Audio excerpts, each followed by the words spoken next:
Once again, good morning, everyone. Thanks for joining in on a Saturday morning. I'll be your host for today, myself, Rajdeep Punir, and I'm the co-founder and CEO at ReWiser.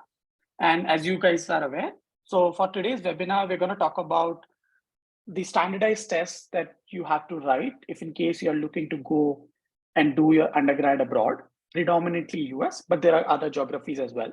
And in today's agenda, we are going to cover a little bit about SATs, ACTs, and AP exams. So these are the three exams that we are going to cover today.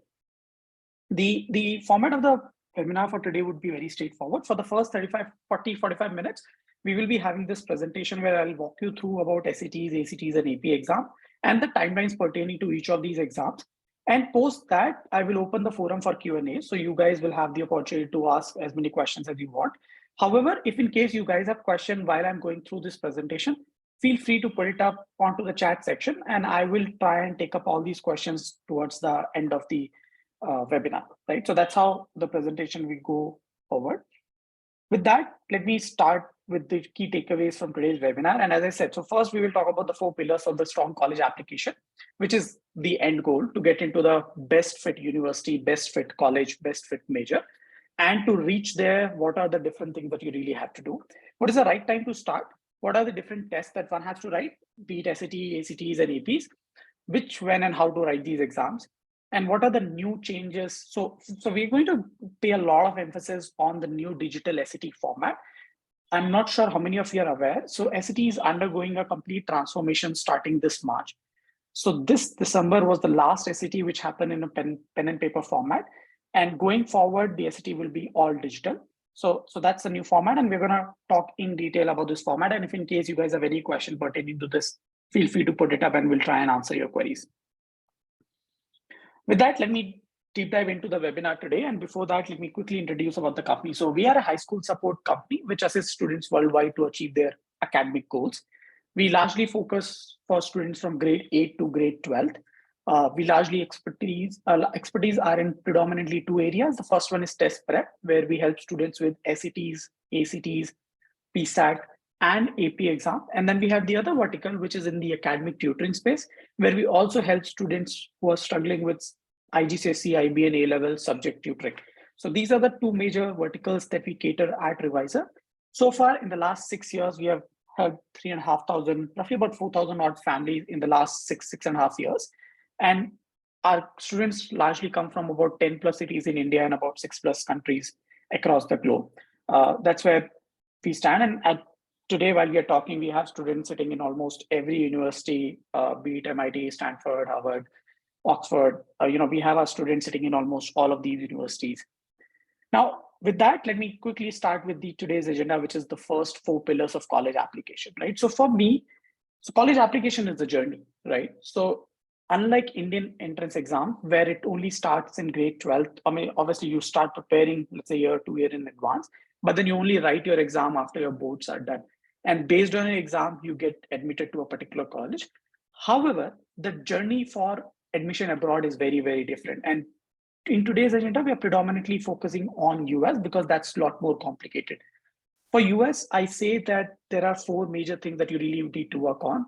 First and foremost is academics. Your academic grade from grade 9, 10th, 11th, and your predicted scores from 12th. So these are the 4-year grades which goes into your application, and hence it's important to make sure you are doing really well in your academics in these 4 years of schooling. The second thing is your standardized test, which is nothing but your SATs or ACT, AP exams, or any other exam that you have done to showcase your academic rigor. The third and the major component in your college application profile is profile building, which is nothing but what else have you done apart from academics? What sort of social service? What are the other activities that you have been part of? Have you done any research? Have you showcased your interest in particular domain? At what level of expertise you have done it?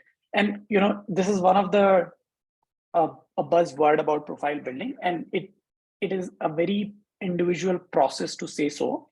A student who is probably applying for a computer science major versus somebody who's applying to an economics major, their profile building journey would be very, very different. So that's the third part that you work on. Once you have all of this in place in your grade 9, 10th, and 11th, 12th is the year when you start your college application journey, which starts from shortlisting of universities, then Once you've shortlisted, then you start writing essays, letter of recommendation, and so on and so forth. So these are the 4 major pillars of your college application. In today's webinar, we are purely going to focus on standardized test prep. That's what our focus would be, which is the second component here. And with that, let me deep dive into SAT. So let's try and understand what is SAT test framework right now. And I'm talking about only digital SAT now. So the length of the exam is 2 hours, 14 minutes, unlike earlier, which was 3 hours long. And there are only 2 sections. So there are basically 2 stages, stage 1 and stage 2. In stage 1, you have 2 modules. The first one is reading and writing, and second one is math. So in stage 1, you have 2 modules, and then again in stage 2, you have another 2 modules, which is again reading and writing is one module, math is another module. So that's how your entire paper gets divided. It's required by most of the US colleges abroad. And when I say most, the reason why I mentioned this word most, and I think it's important to understand 2 other terms here.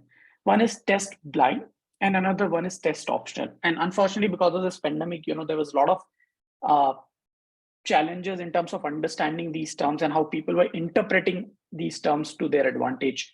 So when you see any college which says they are test blind, what does that mean? That basically means they will not look at your standardized test scores, even if you submit it.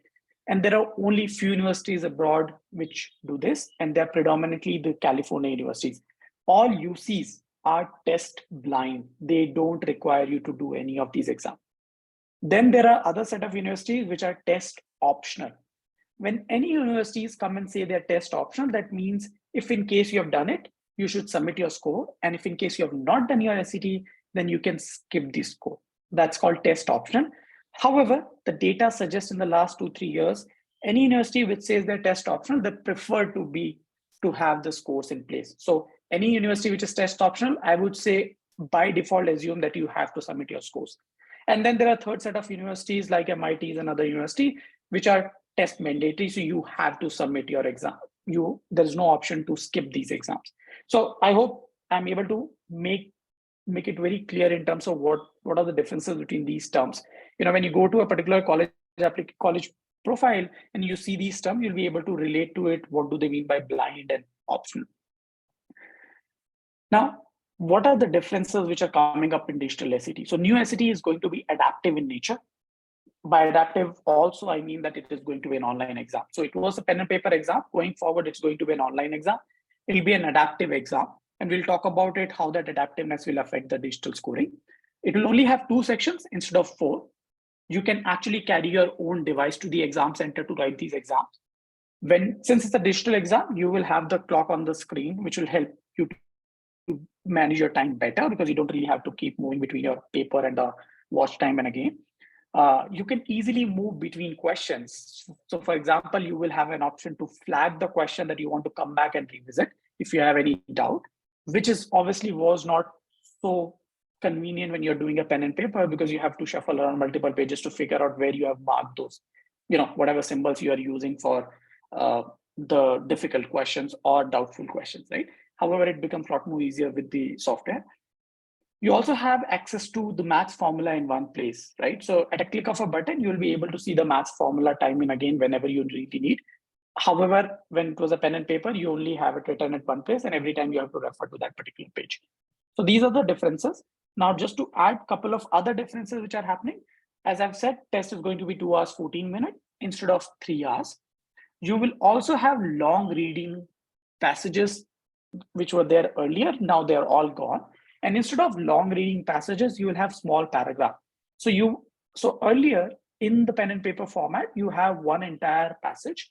And pertaining to this passage, you have about 10 to 12 questions.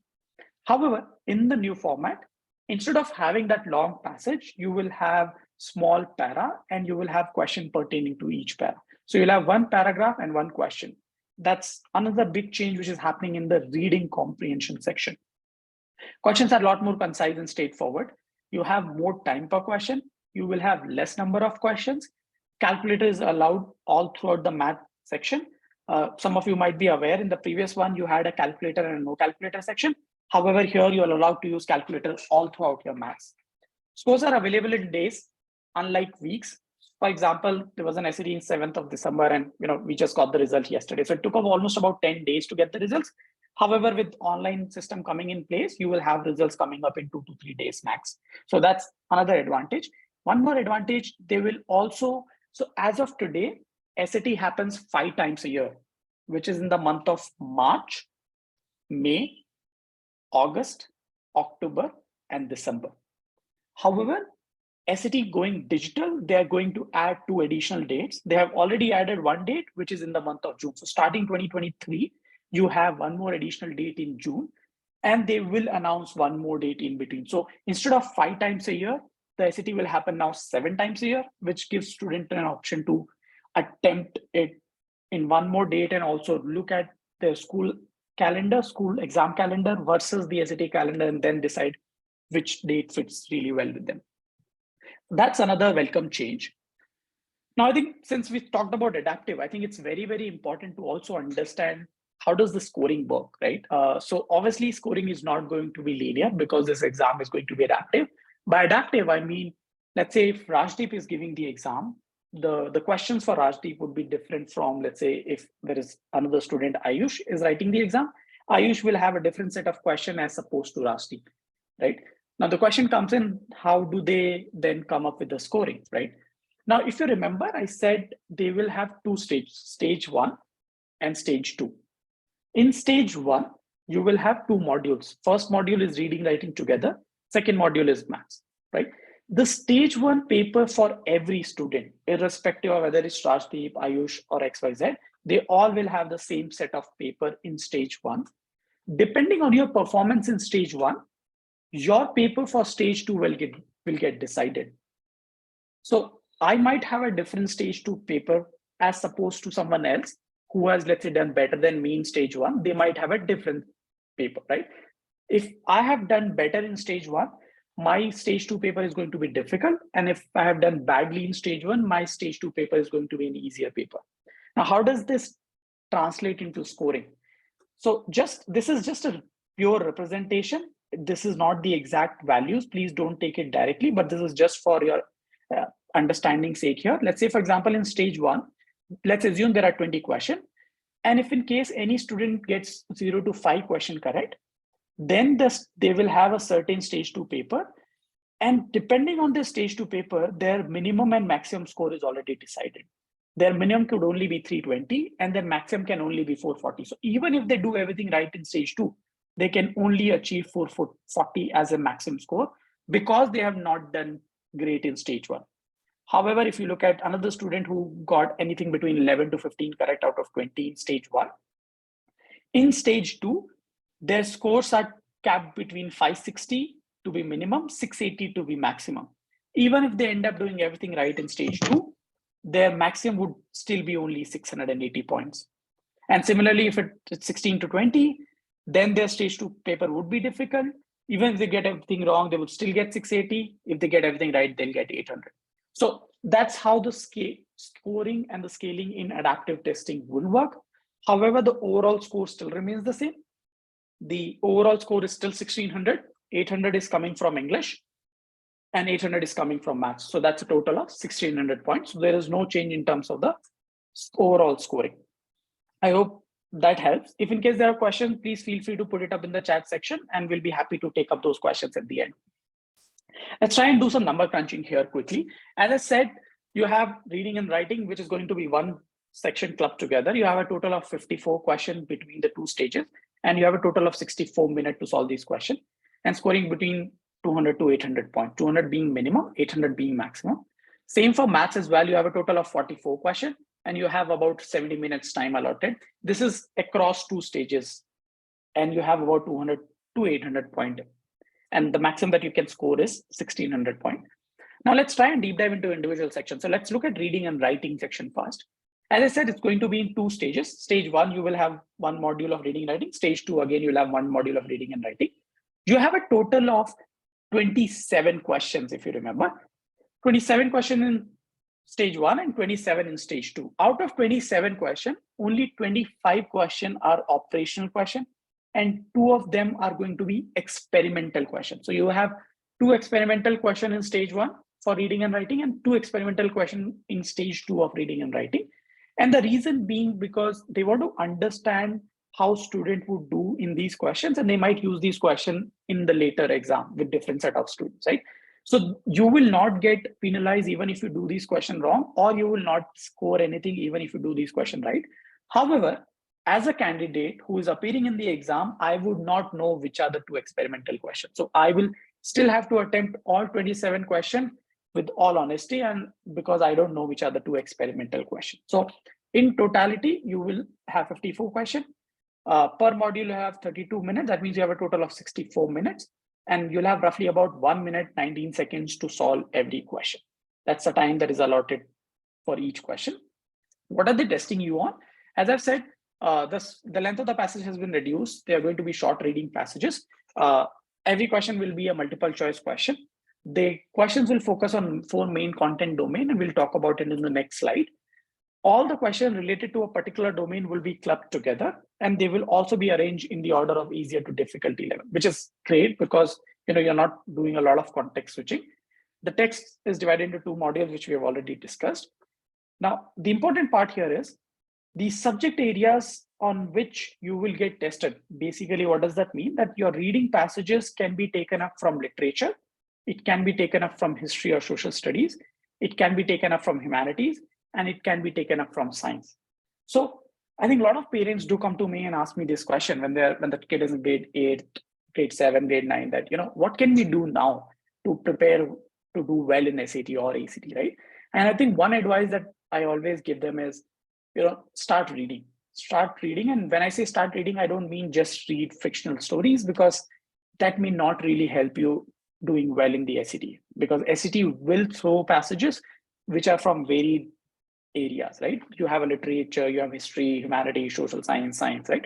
So the couple of things which I would recommend, maybe go and start reading Wall Street Journal articles, maybe start reading Washington Post articles, because these articles will range from different domains, and that will help a student to develop some interest in each of these areas, and which will help them to do really well in the reading section. So if the child is in early primitive years in grade 8 and grade 9, I think this would be a good thing to start with. Do reading, maybe read an article a day. That would really help you in your actual SAT exam. Now, we were talking about the 4 content domains. So reading and writing will test predominantly on these 4 content domains. The first one is called as crafted structure, which basically tests your comprehension, vocabulary, analysis, skills of using the high utility words and phrases in context. The second was in information and ideas, which is nothing but how well can you interpret the information and ideas given to you in different graphical format or in textual format. The third one is standard English convention, which is nothing but the grammar rules, which is your punctuation rules, sentence structure, usage, and so on and so forth. And the fourth one is expression of ideas, so which is largely to do with how well can you understand a particular message which is given in the para or a passage, and how well can you rewrite or re-represent this data. So that is about expression of ideas. So these are the 4 content domain on which a student will get tested on in the reading and writing section. Now, moving on to the math section, just like reading and writing, you have 2 different stages, and each stage will have roughly about 22 questions. And here again, just like reading and writing, you have 20 operational questions and 2 experimental questions. So that's a total of 22 questions. In totality, you have about 44 questions, and you have roughly about 70 minutes to solve these questions. That means you have roughly about 1.6 minutes per question, which is great, which is far better than what you had earlier. And also the length of the question has been reduced. The areas on which they're going to test you on, and this is probably important for a lot of you, the first one is algebra, which has always been a very critical component of SAT. They test you on linear equation, inequalities, understanding of system of equation. Second one is problem solving and data analysis, which is how well can you understand the data. So your ratio, rate, proportion, unit rate, and so on. The third one is advanced math, which is nothing but related to non-linear equations, because quadratic equation, exponential equation, but that will only entail about 5 to 7 questions. And then you have geometry and trigonometry, which is again just 5 to 7 questions, which includes area, volume, line, angle, triangle, trigonometry, and so on. So if you really see, algebra, problem solving, and data analysis is almost about 70% of the test, and only 30% is about advanced math and geometry and trigonometry. So these are the areas on which SAT Maths tests you on. Now, so that's all about the SAT. And right after that, let me take you through the ACT. But here I will try and do more of a comparative analysis. I think one of the bigger question, and you may not get the answer after this webinar today, but I think post this webinar, I will give a food for thought for you guys to go back and think about whether a child should do an SAT or an ACT, and how should you take that call. So the idea of me presenting about SAT and ACT both is to help you take that informed decision, and not just take it just because someone in my locality has taken an SAT, so let me take that as well, or vice versa. Someone has taken an ACT, hence I'm doing an ACT. No, please take an informed decision, try and understand what these exams are testing you on, and then take a call what is more ideal for your kid in terms of acceptability. And that's a question that I keep hearing every day.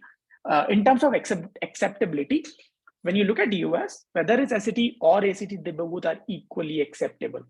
No college will ask you specifically for SAT or ACT. So you can write SAT or ACT depending on which area do you do better at. However, countries like India, countries like Singapore, countries like Canada give more weightage to SAT. They don't accept ACT. So one important information, if in case you are very sure that you only want to predominantly apply to US, then you can do an SAT or ACT. There is no problem at all. However, if you want to keep your India options open as well for the colleges which accept SAT, there is no college which accept ACT in India. So if that's also the plan, then maybe you are more aligned towards SAT than ACT. Right, so that's one of the reason why people look at SAT over ACT. However, we have seen students writing ACT and getting into the top colleges as well. Now, let me try and help you understand what ACT is. So ACT is a longer test. It's a 2-hour, 55-minute test. And then there is a 40-minute optional essay. And you have a total of 5 sections here. And we'll deep dive into these 5 sections. So the first section that you have is English. Second is maths. The third is reading. The fourth is science. And the 5th section is optional, which is essay. 2 things which I want to clarify here, and which has there's a lot of myth around these 2 words. The English section is nothing but it's equivalent to the writing, the grammar rules, right? So that is what they're testing you on. So you have a total of 45 minutes and you have 75 questions. And the scoring is between 1 to 36. Math section, 60 minutes, 60 questions. Reading section, 35 minutes, 40 questions. Science section, and I think that's where a lot of parents get confused, saying that, hey, you know what, my child wants to do economics. So maybe I should not do ACT because there's a science section, or my child is not doing sciences, or my child is not good in science in grade 9th, 10th. Maybe I should skip science. So let me help you understand here. They are not testing your science knowledge here. It's predominantly science-based passages. So you're reading science-based passages and answering the questions. That is what science section entails. So please note, you don't have to have the science knowledge. The passage is given, which is based on science. You have to read this passage and answer the question. That is what science entails. And we will be deep diving into each of these individual sections. So first one is the English section. As I said, 75 minutes, 45 minutes, 75 questions. So you only have 36 seconds per question. Can you imagine? You had more than a minute there in SAT, and here you only have 36 seconds per question. But that also means the question is a lot more straightforward, right? So that's one of the major difference. Are you one of those who is okay to come under time pressure, or you are one of those who would like to have more time, but you're okay to deal even with a difficult question? Then maybe ACT is your thing, or ACT is not your thing. So that could be one determining factor. What are they testing you on? Very similar. The first component, usage and mechanics. If you remember, we saw this there as well, which is termed as standard English convention. So they are testing you on grammar, punctuation, sentence structure, and so on. So predominantly the grammar rules. The second is rhetorical skills, which is same as expression of ideas, what we had in the SAT. So conceptually, they both are similar. However, the difficulty level of question, the number of questions, they are very, very different now. The second section is the math section, which has 60 minutes, 60 questions. You are allowed to use calculator all throughout. You have 1 minute per question. but if you have noticed, that's 60% less than what you have in the SAT, right? So again, you have to be really, really quick. So questions are a lot more straightforward. However, you have less time to solve these questions. So that's also one of the important factors that you really need to note. What are they testing you on? Let's see that. Algebra. As I said, which was very critical component in SAT, and it is still the important component here. That includes your pre-algebra, elementary, and intermediate algebra. So the entire algebra bracket, if you look at it, you have more than 35 questions. So out of 60 questions, about 60% of them is still coming from algebra, which is a major chunk. And then you have a geometry, which is plane and coordinate geometry, and you have about 24, 23 questions coming from there, which actually is not a bad number, which is again roughly about 30%.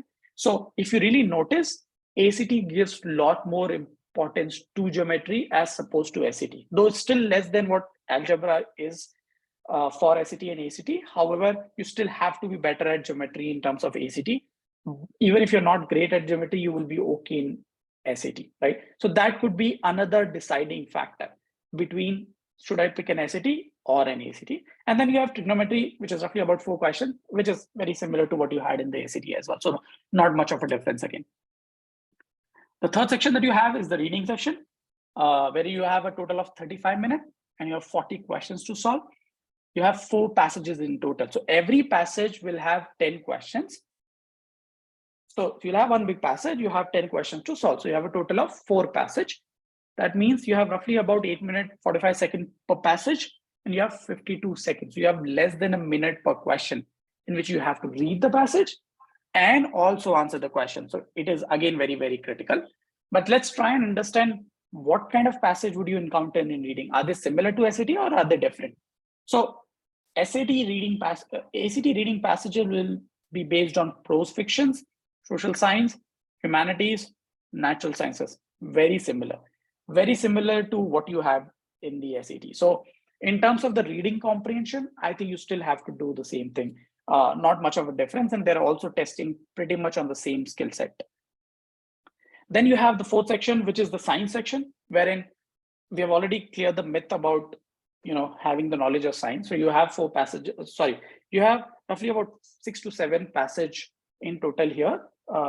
Sorry for the error here. You'll have roughly about 6 to 7 passages in science. Every passage could have anywhere between 5 to 6 to 7 questions, and you have to answer these 40 questions in 35 minutes. So you roughly have about 52 to 53 seconds per question to answer each of them. What are they testing you on? They predominantly categorize these passages into 3 broad categories. The first one is data representation, where you will have some experiment would have been conducted and there is data presented to you, which is in the form of table, charts, and bar graphs and so on. You have to read that chart and then answer the question. So that is data representation.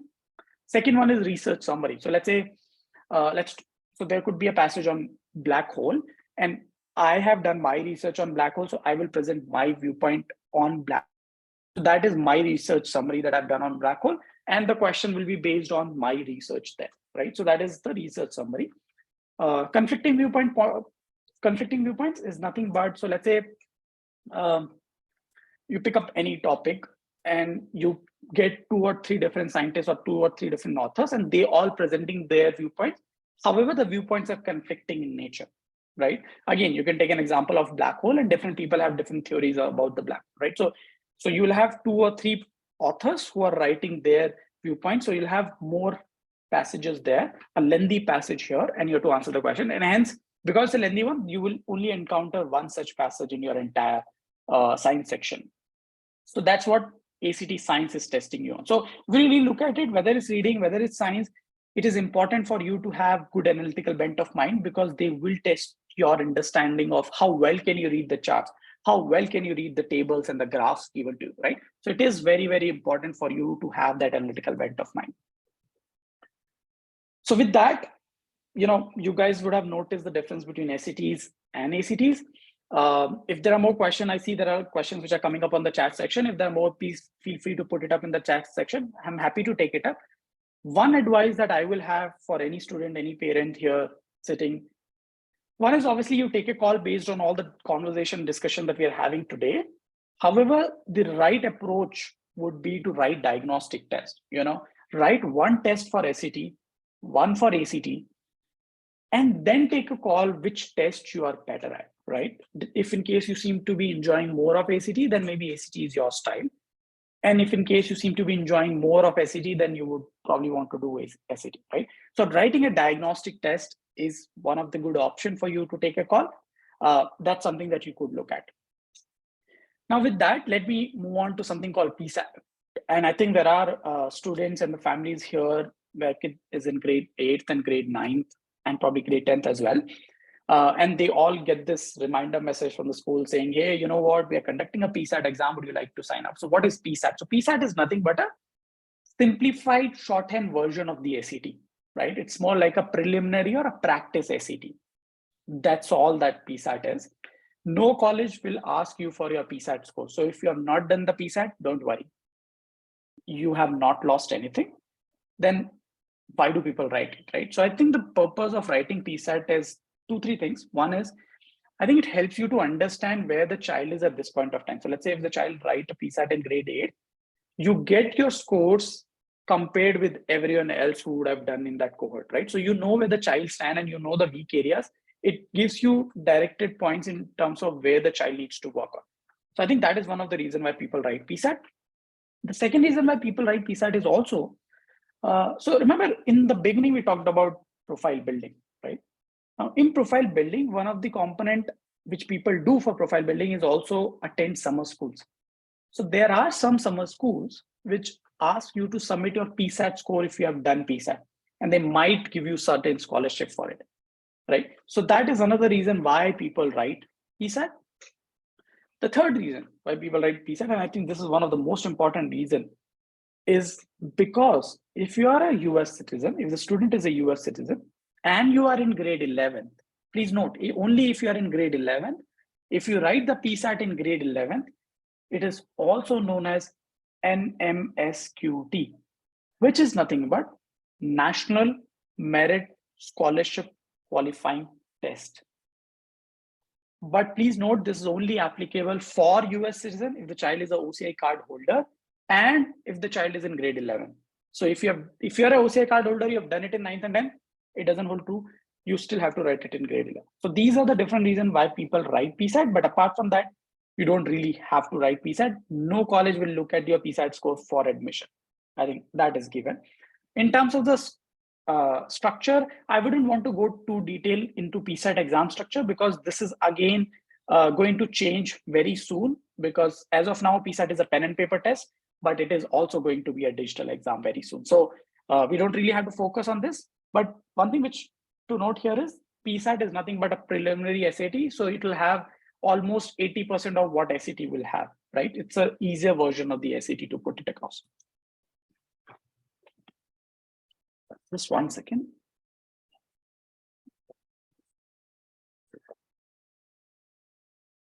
Yeah, with that, let me move on to the next exam. And I think this is one of the important exam which I know a lot of parents and students are not aware of. We will be conducting another webinar very soon enough, and we have conducted a few of them in the past. If you need the recording, my team can share it with you, which was just predominantly about advanced placement. But what are these? In today's webinar, I won't be able to take too long. I'll just spend a couple of minutes. So advanced placement is nothing but like a different curriculum, right? So in India, we do CBSE, ICSE, State Board, IGCSE, IB. Similarly, AP is a curriculum in itself. While you are in India, as a private candidate, you can write advanced placement courses. But why would you do that, right? I mean, you already are doing a CBSE, ICSE or whatever curriculum, right? Now, there are various reasons. Again, let me take you back to the first slide, the 4 pillars of your profile building. Academics, you're doing it in school. Test prep, SAT, ACTs. Then you have profile building. Now, let's say if you're a student whose profile is very strong in terms of academics, right? And you want to showcase that you are better at it, and this is where your core lies. So you probably do something and write a research paper. In addition to that, you would like to write an AP exams. So if you have noticed, SAT or ACT test you on English and math, and that also only till high school level. However, AP is not that easy. AP is predominantly subject-based knowledge. The AP subjects are calculus, statistics, microeconomics, macroeconomics, English language, statistics, computer science. So there are almost about 20 plus AP subjects that a student can write. It helps you to stand out in college admission. You can showcase that you have done more than what your peers have done. So this could be a standout factor for you. This could be a differentiating factor for you. Second, it'll help you to earn college credits. What do I mean by that? Now, if you're coming from a IB or A-level background, Cambridge background, you obviously get credit for the courses you have done in grade 11th and 12th. However, if you're coming from a CBSE, ICSE, or a state board background, you don't get any credit for the courses you have done in school. And if in case you want to earn more credits, AP could be an option. So for example, if you write an AP Calculus BC exam and the child get 515 in AP, you actually get roughly about 10 college credit. And the moment you earn college credit, that means you save costs, because in US, every degree that you need, you have to gain certain number of credits. And if you have gained few credits while you are in India, you don't have to do this subject again when you're in US. So let's say, for example, taking the same calculus example, if I have done calculus BC, and if I have gotten 10 credits and I've gotten 515 in AP, I can actually skip math course in semester 1, semester 2, and semester 3. So I can skip 3 math courses. That will obviously help me to save money. It'll also help me to save time. It'll help me to skip introductory classes. And in addition to that, if in case I want to do a minor in some other subject, I could actually take that workload because I've done some courses already.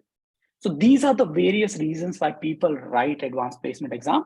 Now, when can you write it? We'll be talking about this in the next slide, but you could write as early as grade 9. You could write in grade 10. You can write it in grade 11. In all these 3 years, when you write it, you're writing it for your credit plus your profile building. However, you can also write it in grade 12. So if there are parents and students who are already in grade 12, and you're waiting to hear back the results, you could also write the AP in the coming May. So AP happens only once a year, which is in the month of May, right? So it will happen in the month of May. You can still write it and you can earn college credits, which will help you to save at least a couple of lakhs, if not more. So that's what advanced placement is. I can keep going on and on, but maybe for a different webinar, and we are happy to share the recordings from the previous webinar. You can go back, visit our YouTube channel. You'll be able to see the AP webinar there. You'll get the entire idea about the entire AP thing. With that, I think we have covered all the exams. I think I will quickly take some time to help you understand and plan out when should you do these exams, right? I mean, now you have understood what these exams are, but I think it's very, very important to understand what is the right time to do these exams. So as we said, let's talk about this journey, grade 9, 10th, 11th, 12th. So these are the 4 years that we're talking about. And if you remember, I talked about academics. So your academics are super duper important. Then we talked about you applying, which is your college application, which is happening only in grade 12th. We also talked about profile development, which is happening in all across the 4 years. So it's cutting it horizontally. So that is profile development.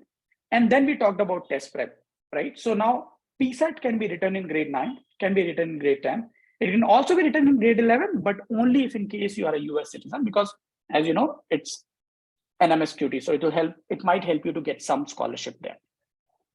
If you're in grade 10, great time to figure out whether you want to do an SAT or an ACT, start preparing for it and see if you want to write it and finish it off. That's the best time to do it. The reason being, when you're in grade 11, your academics will overpower. The shift from grade 10 to grade 11th is drastic, right? Every student seems to be struggling in grade 11. So it's important that if you're able to finish your SAT while you're in grade 10, you are in a sweet spot.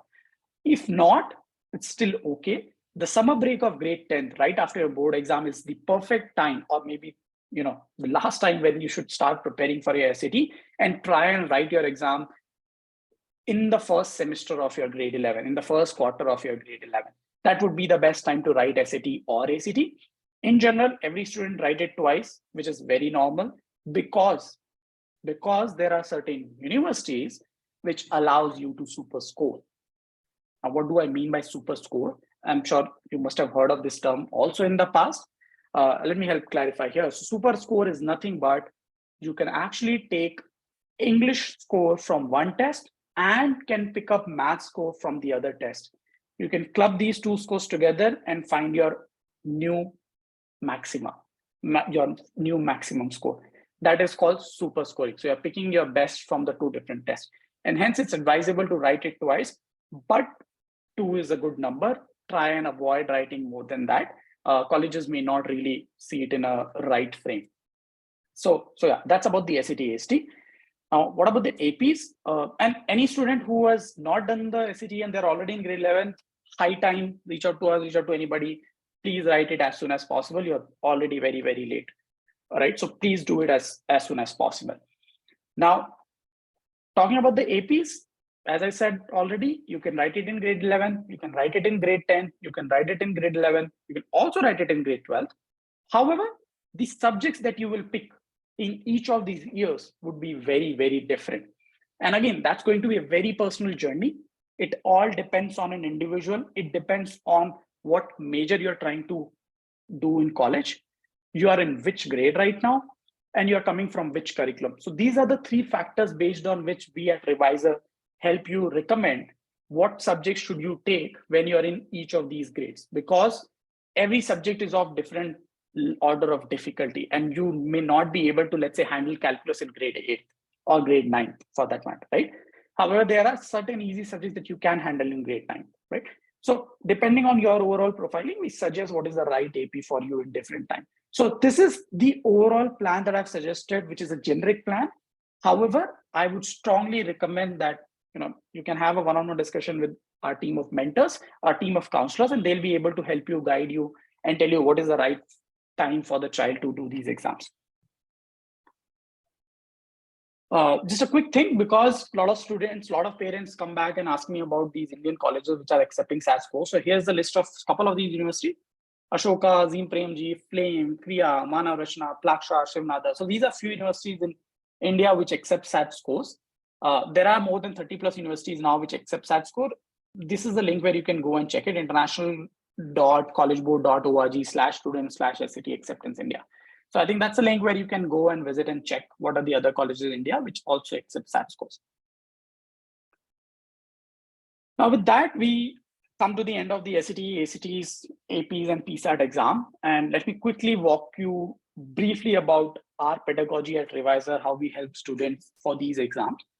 We largely base our training program based on 4 pillars. We call it phase 0, 1, 2, and 3.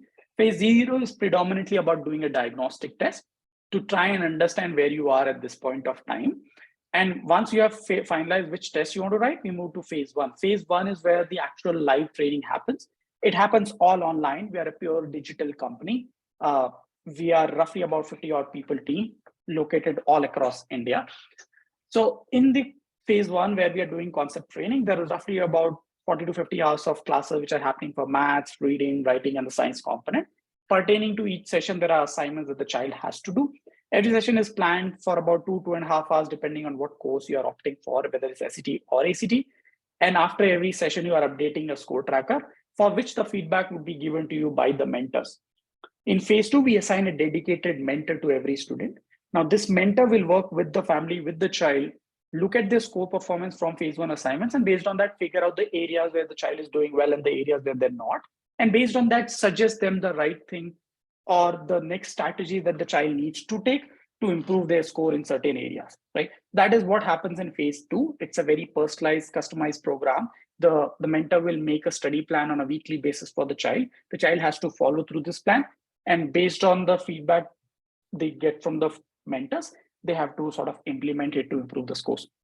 Once this gets over and the student and mentors are comfortable with the student individual sectional score, we move to phase 3, which is largely about the full-length mock test, where student would be doing at least about 10 to 15 full-length tests before they write their actual exam. And they continue to get the support from the personalized mentor. The mentor will continue to meet with them after every 2 to 3 tests, give them the guidance in terms of what they really need to do to improve the scores. So the self-analysis will happen, and in addition to that, the analysis by the mentor will happen as well. So that's how the entire program and structure is. Whether it's SAT, whether it's ACT, whether it's AP, the structure of the program is pretty much based on the same thing, which is like a 4-phase approach. In addition to that, you get a part of personalized WhatsApp group for every family where you can clarify your doubts. You get access to our LMS, which is the learning management system, where you get access to our entire content repository. So you don't have to buy any additional books or something. So you become part of that community. In addition to that, you get additional one-on-one doubt clarification sessions with the faculty that happens throughout this program as well. So that's how overall, on a very, very high level, our pedagogy works. We offer different programs. We offer full program. We also respect your time. And if we feel that the child only needs English help, we also offer English only help. We also offer math only help. So you can customize your help depending on what you are really looking for, rather than trying to take everything. So we do allow you this opportunity to customize the program and not take everything depending on your requirement. If in case you need more details, feel free to reach out to us personally, one-on-one, and we'll be happy to answer your queries and questions on that, on the program sector.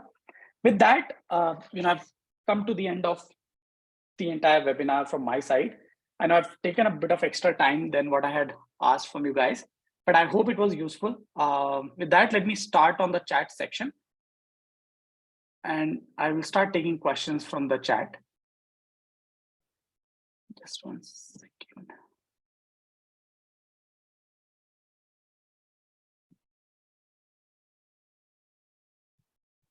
Sorry, for some reason,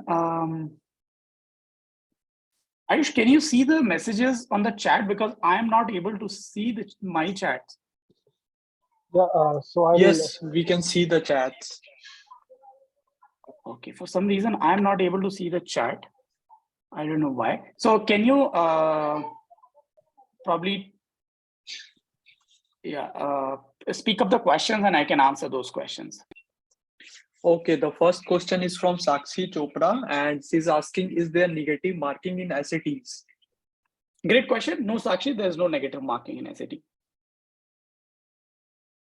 And there's no negative marking in ACT or PSAT as well. Yeah, we can go to the next one. Yeah. Another question is, sir, is the difficulty level of JEE Mains harder than SAT? So whoever has asked this question, sorry, I didn't get the name.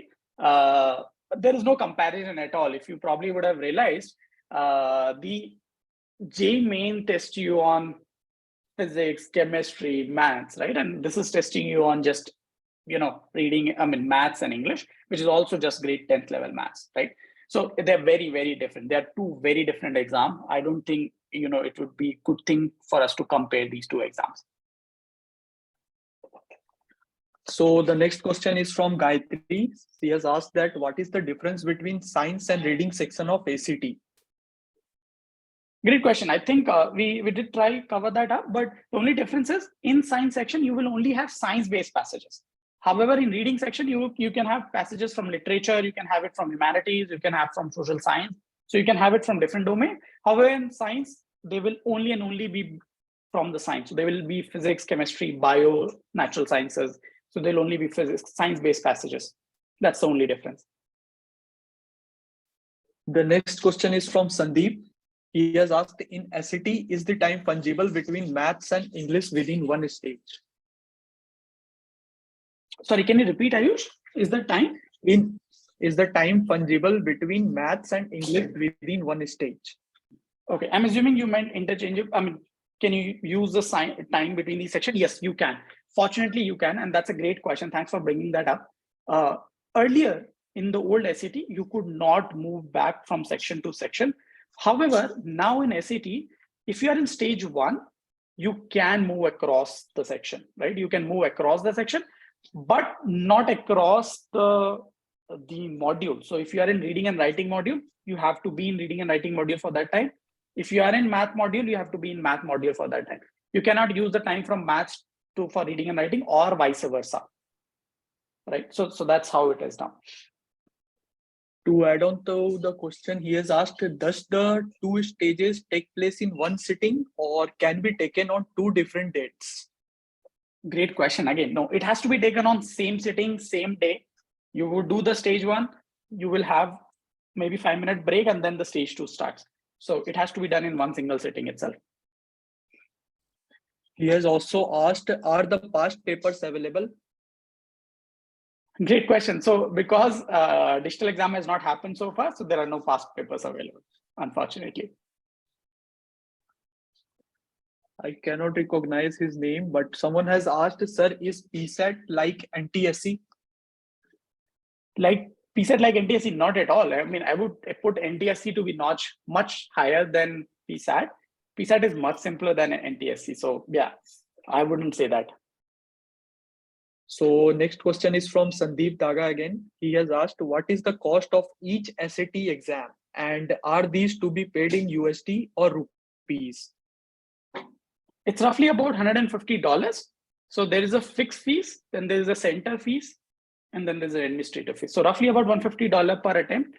It has to be paid in dollar. So you can use your credit card and do the payment. SAT is conducted by an organization called College Board.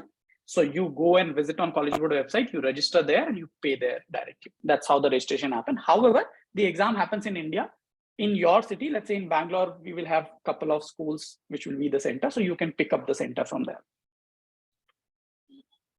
Another question is from Sandeep again. He has asked, what is the last date for applying for APs and what is the cost of each exam? Great question, Sandeep. So actually the last date registering for AP is already done. Now there are only late registration which will happen. And that will happen until first week of March. So the regular registration is over. They're already closed. Late registration will happen until first week of March. So if you have not registered so far, you should go ahead and register as soon as possible. That's one. Aish, what was the next question? I forgot. What is the cost of each exam? Roughly about $200 per subject, per exam. Next question is from Smita. She has asked, can we give the AP test for second time if we don't do well in the first? Great question. Yes, Smita, you can do that. However, remember AP happens only once a year. So let's say if you miss out and you don't do well this year, you can only do it in next year. So yes, you can do it. However, you'll have to wait for a year. So next question is from Siddharth. He has asked, what is the duration for the SAT prep?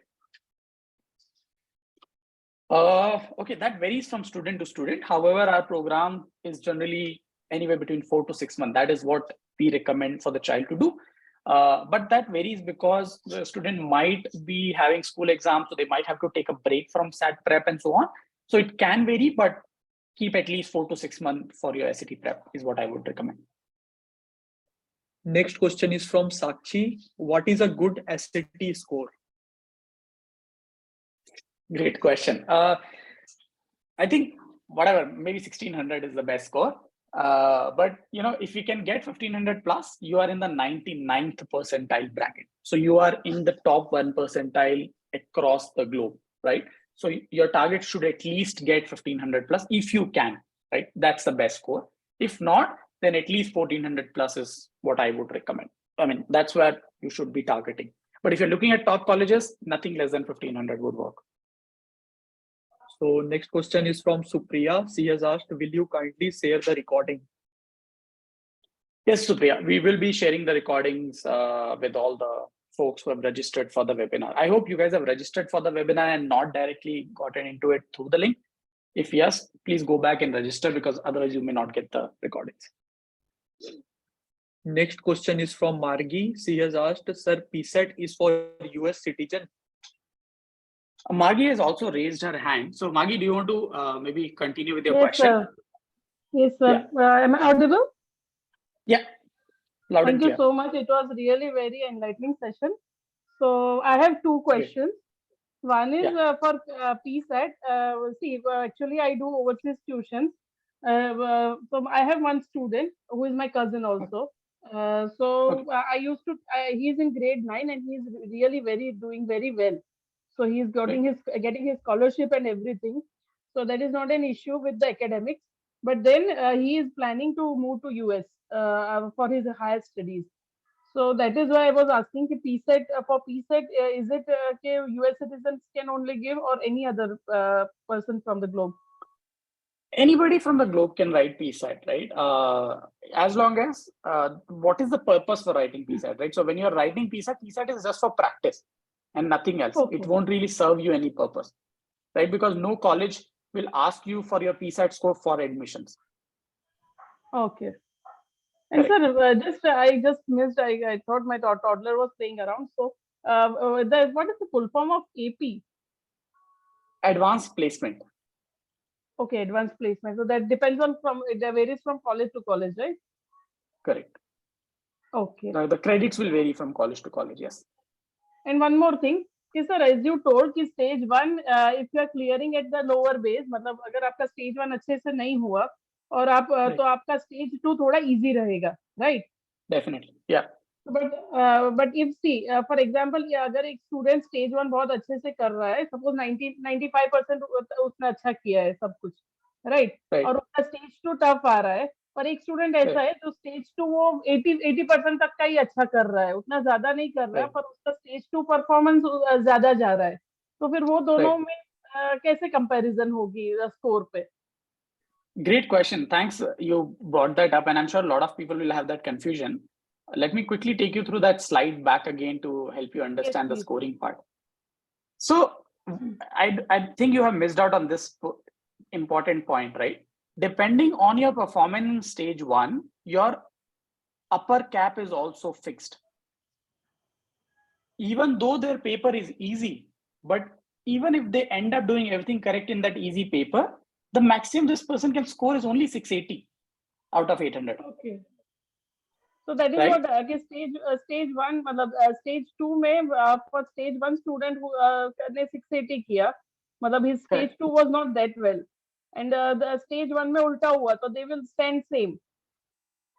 Correct. So basically, based on your stage 1, your cap will get decided. अगर आपने stage 1 में अच्छा नहीं किया है, your score would be, let's say 320 to 440 only. Okay. Right? आपने अच्छा किया है, your score could be 680 to 800. Now, depending on your stage 2 performance, it will get decided whether you get a 680, 700, 720, 740, 760, 800. Depending on your stage 2 performance here, it will get decided whether you get a 320, 340, 360, 380, 400, 440. What do you get? Okay. Right? Sir, so though they might have an easier question in the in the stage 2, but their the upper score is capped now. So even if they do well in stage 2, their upper score is already capped. Okay, got it. And one last question. The student, if a student is learning Cambridge O level advanced math, so what is the minimum eligibility? When can he give the test? So as you told कि grade 10 के summer vacations में दे सकते हैं, पर ऐसा नहीं होता कि 11-12 का सिलेबस का अगर पूछ लिया सेट में, तो फिर वो बच्चा क्या करेगा?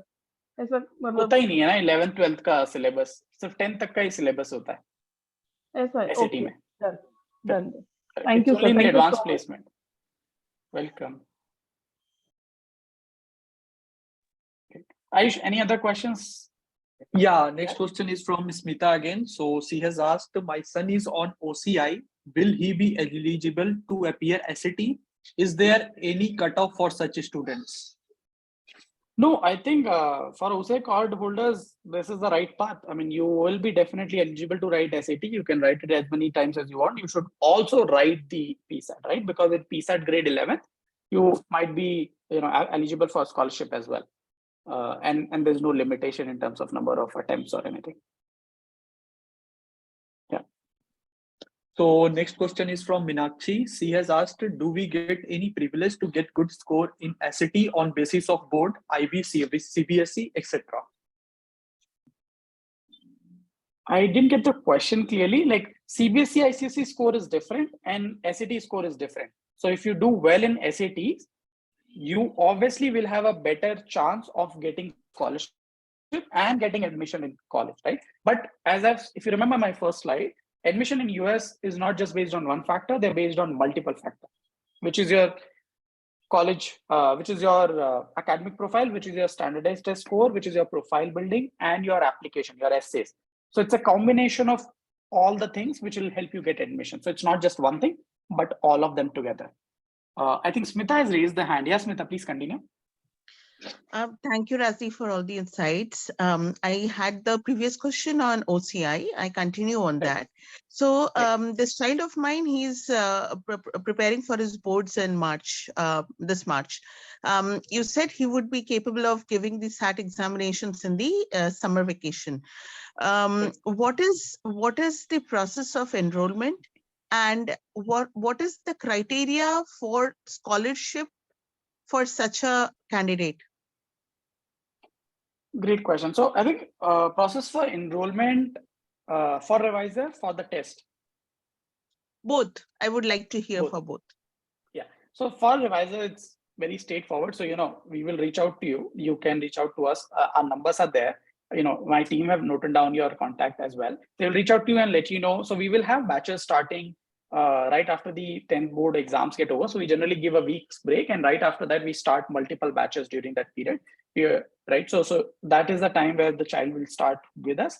So that's how the process will happen for us. For registering for the SAT, what we do is when student gets enrolled with us, we let them do this training for 2-3 months, and based on their performance, we decide what is the right time for this child to do the SAT, right? And then we recommend from our side saying, hey, you know what, Smita, we think the child is doing well now. Let's go ahead and register them for this particular exam, and we'll guide you and advise you on that, how that process happens. It's a very straightforward process again.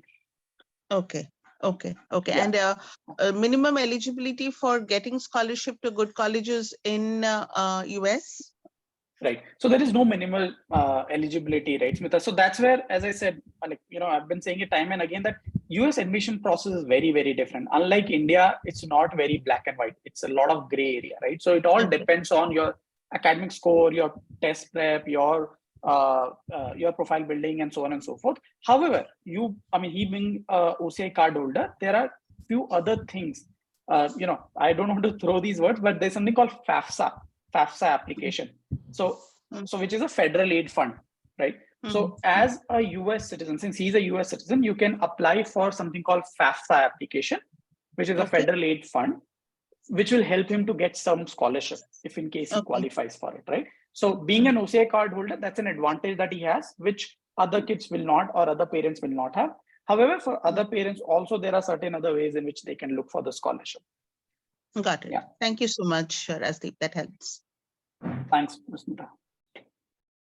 Okay, so next question is from continue. Sandeep. Yeah. So next question is from Sandeep. He has asked, does the AP exam on only one date in May? Can one appear for more than one subjects in a year? Oh, excellent question, Sandeep. Sorry, I missed out on this. No, it happens once a year, but it happens almost in 1 to 2 weeks, right? So every exam happen on a different system. So today you might have a calculus.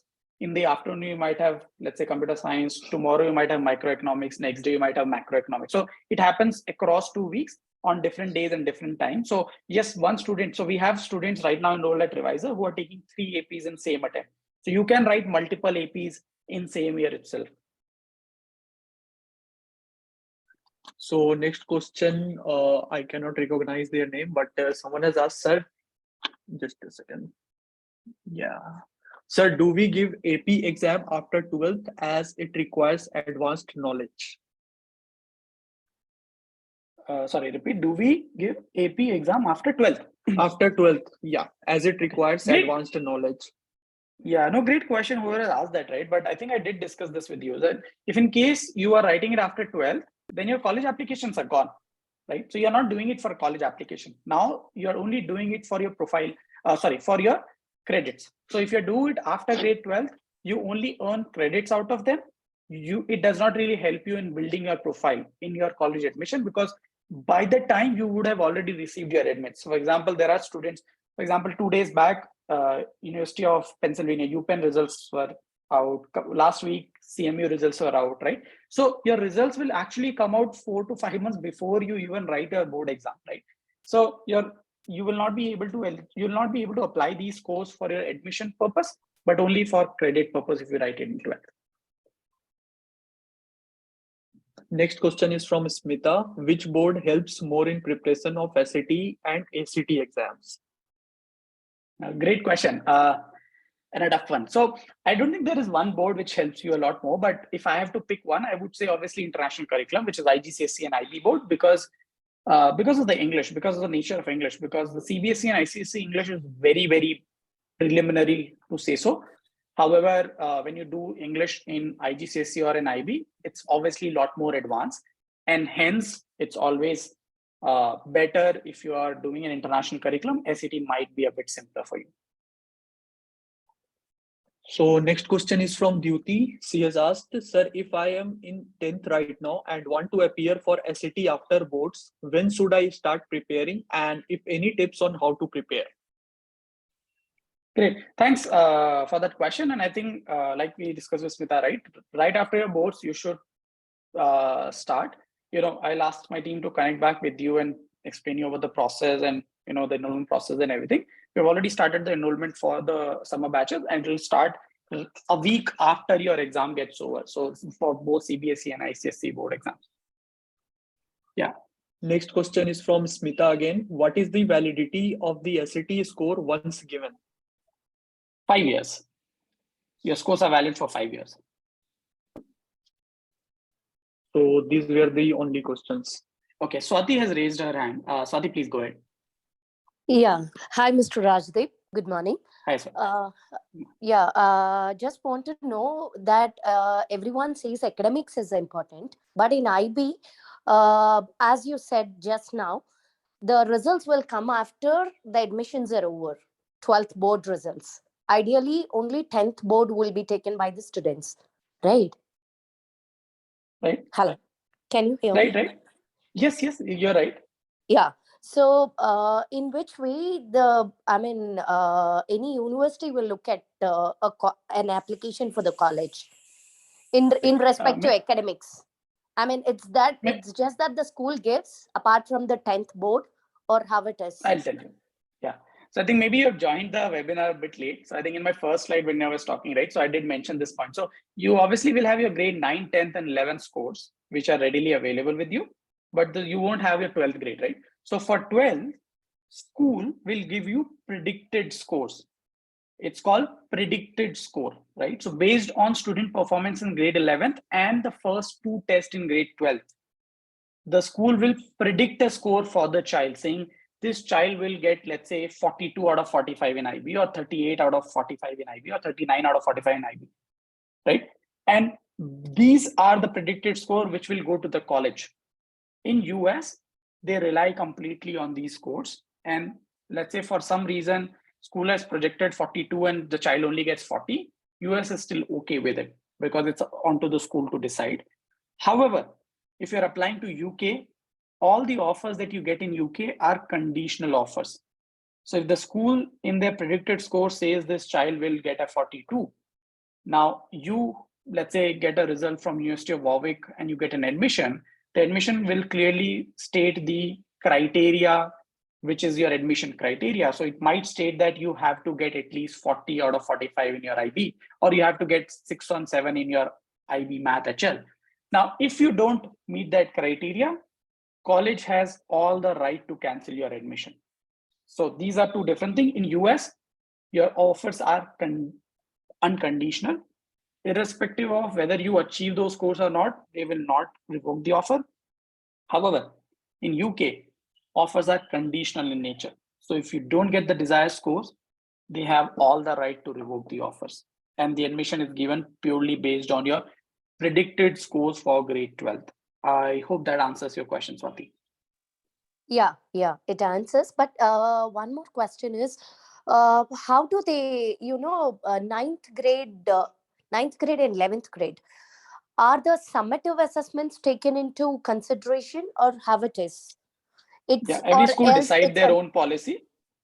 Every school have their own policy in 9th and 11th, what score they want to submit to the college.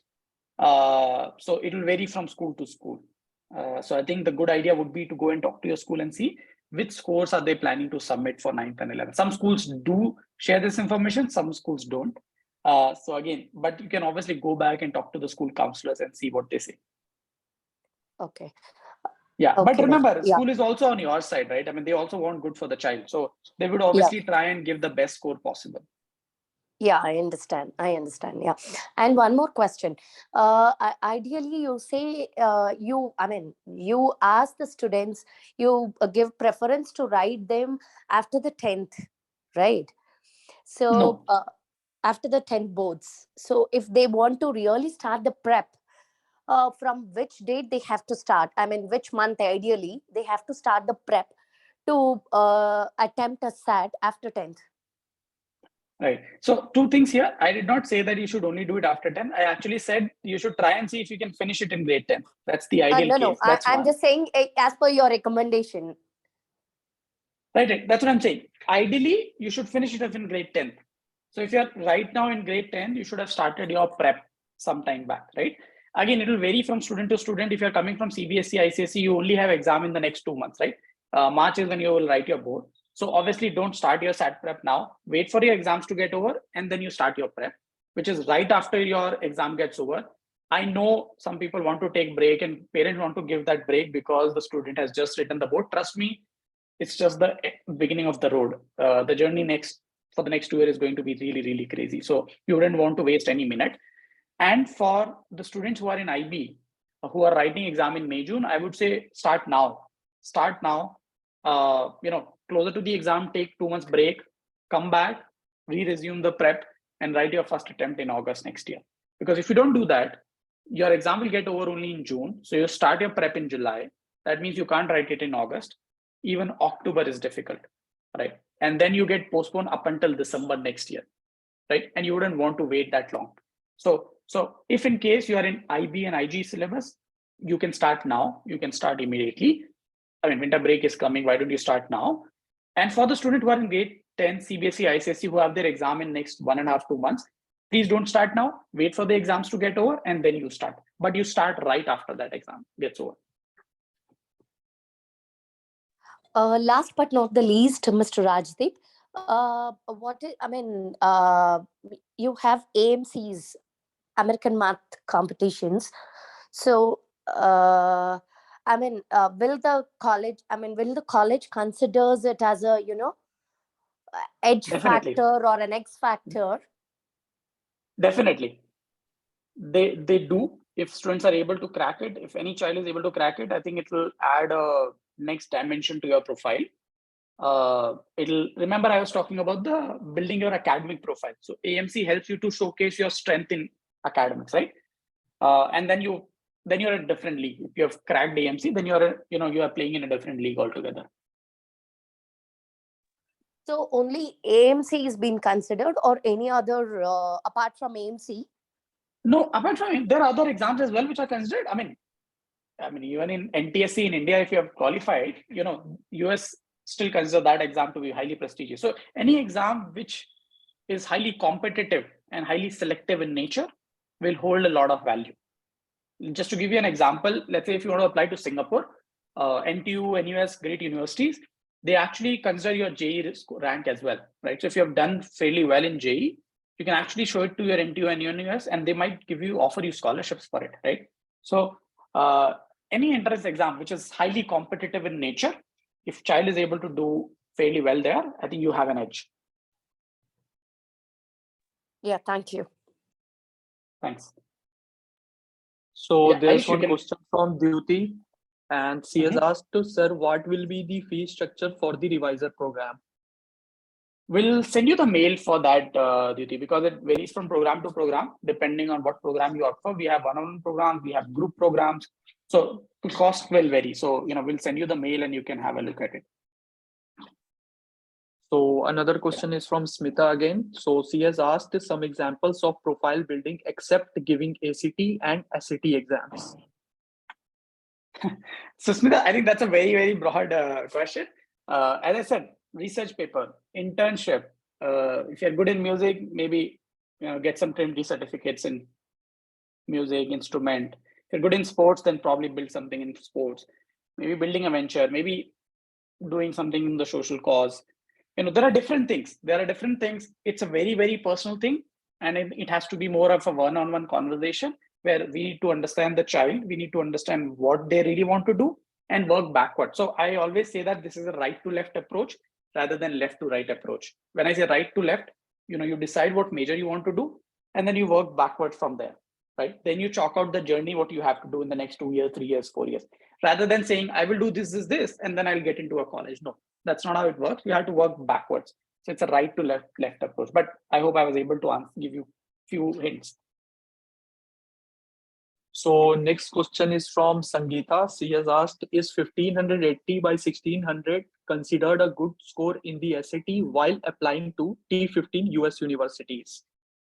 It's an excellent score, Sangeeta, right? As I said, you are in the top bracket and so on and so forth. However, let me put a disclaimer here. I've had a student in the past who had a 1590. He was applying for a computer major.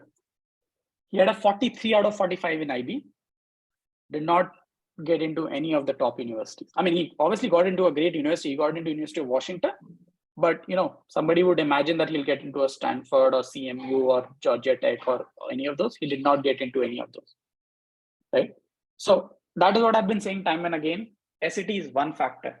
It also depends on all the other parameters that you have, right? So you have to be a well-rounded profile and not just one thing. It is given that you will do well in academic and SAT if you're planning to look at the top university, right? So that is given already. That's how it is being considered. Next one is not a question. It's basically a note. Please note there are 3 Smithas on a call. Okay. And another one is from Sandeep. It's not a question. It's just a feedback. Thanks, Rajdeep. It was an insightful and interactive session. Appreciated. Great, pleasure. I think that's the reason of conducting these. And if you're in Bangalore, I'm actually conducting one in Bangalore today at 4 p.m. In IndiCube, Bellandur.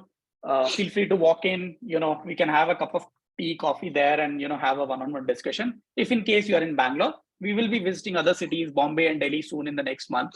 We'll keep you posted when we are coming to your cities.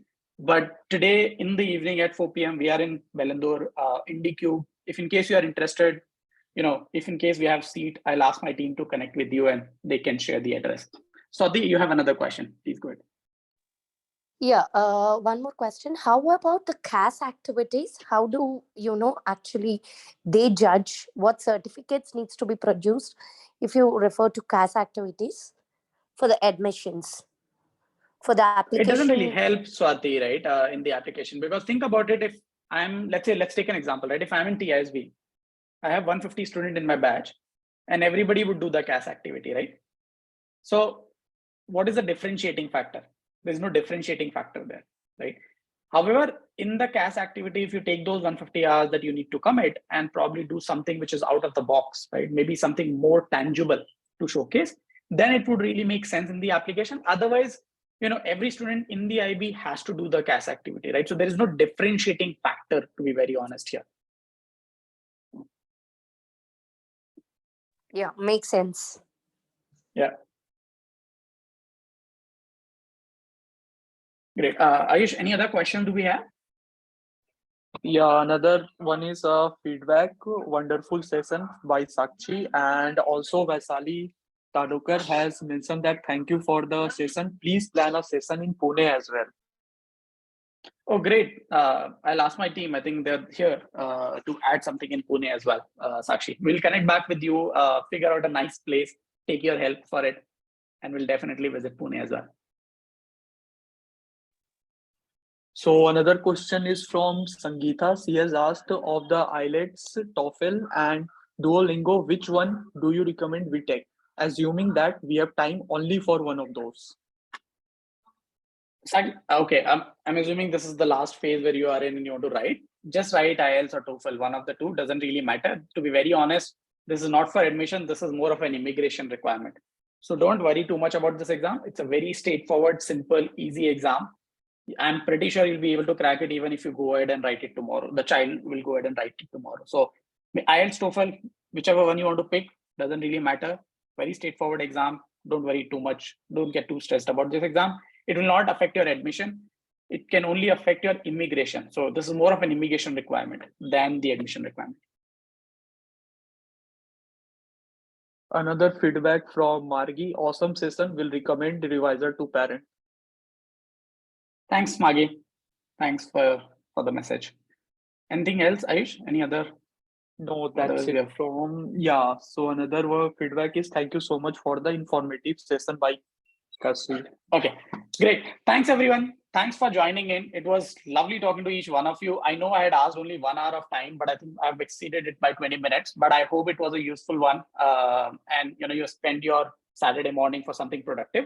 Feel free to reach out to us. My team would be happy to sit with you one-on-one. I know it is not a one-size-fits-for-all process. It has to be customized for every individual student and family requirement. Feel free to reach out to us, have a one-on-one discussion with us. Happy to do that. After this webinar, we'll be sending out a mailer with the recording and also the Calendly link. If in case you would like to book a free 30-minute consultation session, feel free to do that. Thank you. Thanks, everyone. Have a lovely weekend. Bye-bye. Take care.